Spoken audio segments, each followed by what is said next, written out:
আসসালামু আলাইকুম দর্শক, আজকে দেখাবো বড় কাতলা মাছের রেসিপি। তো মাছটাকে কেটে আমি ধুয়ে নিয়েছি।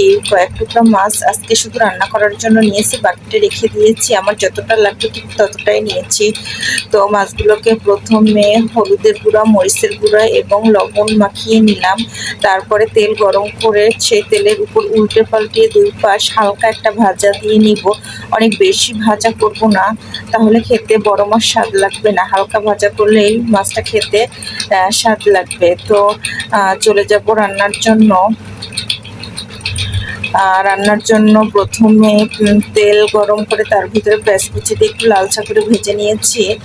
তার ভিতরে আদা বাটা, রসুন বাটা, জিরে বাটা এবং পেঁয়াজ বাটা সম্পূর্ণটা দিয়ে কষিয়ে নিলাম। কষিয়ে নেওয়ার পরে এর ভিতরে